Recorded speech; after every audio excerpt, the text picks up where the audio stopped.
సినిమాలందు రాజమౌళి సినిమాలు వేరయ్యా. మిగిలిన దర్శకులందరూ ఏడాదికి ఒక సినిమా చేసినా రాజమౌళి మూడేళ్లకు ఒక సినిమా చేసినా ఇంపాక్ట్ ఒకటే.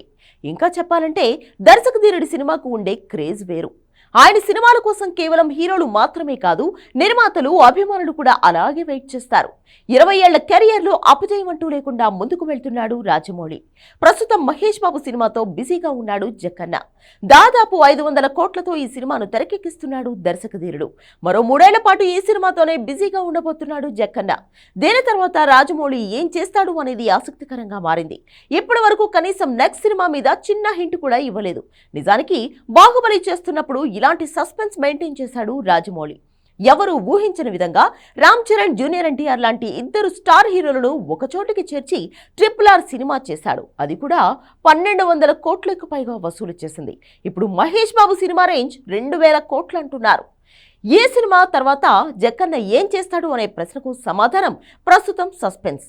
అయితే తాజాగా లండన్లోని రాయల్ ఆల్బర్ట్ హాల్లో RRR మ్యూజికల్ కాన్సర్ట్ జరిగింది. దీనికి చరణ్, ఎన్టీఆర్, రాజమౌళిలతో పాటు కీరవాణి కూడా హాజరయ్యాడు. ఈ ఈవెంట్ అయిపోయిన తర్వాత రాజమౌళిని తారక్, చరణ్ ఇద్దరు ఆట పట్టించారు.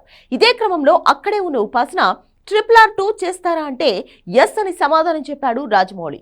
దాంతో వెంటనే ఆమె గాడ్ బ్లెస్ యూ అనేసింది. అంతే, అక్కడున్న వాళ్ళంతా నవ్వుల్లో మునిగిపోయారు. రాజమౌళి కామెడీగా ఈ మాట అన్నా కూడా ఒకవేళ సీరియస్ గా తీసుకుని RRR 2 తీస్తే మాత్రం అంతకంటే సంచలనం మరొకటి ఉండదు. కాకపోతే ఏ సినిమా చేయాలంటే ఇటు చరణ్, అటు తారక్ తమ కెరియర్లో మరో 3 ఏళ్లు రాజమౌళికి రాసి ఇవ్వాల్సి ఉంటుంది. ఇప్పటికే ప్రైమ్ పీరియడ్లో వాళ్ళ 4 ఏళ్ల టైం తీసుకున్నాడు జక్కన్న.